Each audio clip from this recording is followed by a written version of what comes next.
Alarming na itong rabies. In fact, galing ako sa San Lazaro Hospital and natutuwa naman ako dahil meron silang sistemang nakalatag kung paano nila tugunan yung pila by the hundreds. Mr. Chair, 800 to 1,200 on a regular day ang napapadurok ng anti-rabies sa San Lazaro. Alam ko yung Bureau of Animal Industry, yung Department of Agriculture, nagbibigay ng budget sa LGU para sa anti-rabies vaccine sa mga animals, sa mga pusa at aso.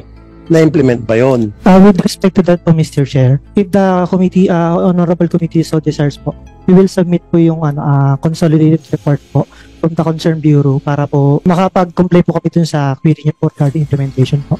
Pero hindi mo ba alam kung meron bang programa ang bawat LGU sa buong Pilipinas para dun sa pagbibigay ng libreng anti-rabies vaccine sa mga pets? Kasi may budget yan eh. Yes po. Galing sa Department of Agriculture. So far po, the DLG po has issued circulars regarding the implementation of Anti-Rabies Act po. With respect po dun sa specific programs po ng LGUs, i-coordinate po namin sa concerned bureau po para po malaman kung sino po yung mga compliant na LGUs dun sa provisions po ng Anti-Rabies Act. So hindi niyo po alam kung sinong compliant at sinong hindi?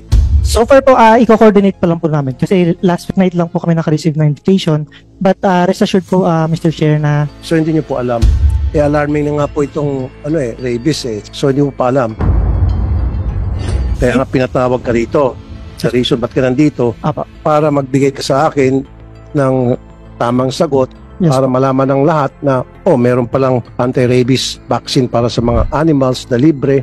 Ito yung mga lugar na compliant at hindi mo alam. So far sa legal po, hindi po namin alam. Sa implementation side na po ito, Mr. Chair. So but rest assured po, magsasubmit po kami ng report po from the concerned bureau. I-require po namin na mabigyan kami ng report po. Ay, pakicheck na lamang po kung compliant ba ang lahat ng mga taga-LGU doon sa pagbibigay ng free anti-rabies vaccine sa mga cats and dogs. Yes po, Mr. Chair, compliant naman po. As of March 2025 po, I see that around 400K po yung total na nabakunahan na po. Nationwide? Yes po, sir. At alam mo ba kung ilan ng pets, aso at pusa sa Pilipinas? Millions. Yes po. Ay, masyado. Baka pwedeng taas-taasan niyo pa po siguro. Okay po. Yung compliance. Sige po. Compliance nitong mga taga-LGU. Okay po. Dapat may gagawin po kayo monitoring and then siguro makipag-coordinate din kayo sa Bureau of Animal Industry kasi doon ang gagaling pondo. Kung nagagamit man tama yung pondo, baka hindi. Baka nabubulsa na lang po. Okay? Yes po. Rest assured po, Mr. Chair. Alarming na itong rabies. In fact, galing ako sa San Lazaro Hospital and natutuwa naman ako dahil meron silang sistemang nakalatag kung paano nila tugunan yung pila by the hundreds. Mr. Chair, 800 to 1,200 on a regular day ang napapadurok ng anti-rabies sa San Lazaro. Alam ko yung Bureau of Animal Industry, yung Department of Agriculture, nagbibigay ng budget sa LGU para sa anti-rabies vaccine sa mga animals, sa mga pusa at aso.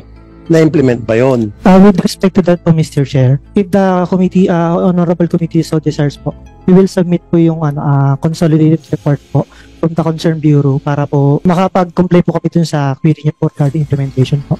Pero hindi mo ba alam kung meron bang programa ang bawat LGU sa buong Pilipinas para dun sa pagbibigay ng libreng anti-rabies vaccine sa mga pets? Kasi may budget yan eh. Yes po. Galing sa Department of Agriculture. So far po, the DLG po has issued circulars regarding the implementation of Anti-Rabies Act po. With respect po dun sa specific programs po ng LGUs, i-coordinate po namin sa concerned bureau po para po malaman kung sino po yung mga compliant na LGUs dun sa provisions po ng Anti-Rabies Act. So hindi niyo po alam kung sinong compliant at sinong hindi? So far po, i-coordinate pa lang po namin kasi last night lang po kami naka-receive na invitation, but rest assured po, Mr. Chair, na... So hindi niyo po alam? Alarming na nga po itong rabies eh. So hindi mo pa alam? Kaya nga pinatawag ka rito. Sa reason ba't ka nandito? Para magbigay ka sa akin ng tamang sagot para malaman ng lahat na meron palang anti-rabies vaccine para sa mga animals na libre. Ito yung mga lugar na compliant at hindi mo alam. So far sa legal po, hindi po namin alam. Sa implementation side na po ito, Mr. Chair. So but rest assured po, magsasubmit po kami ng report po from the concerned bureau.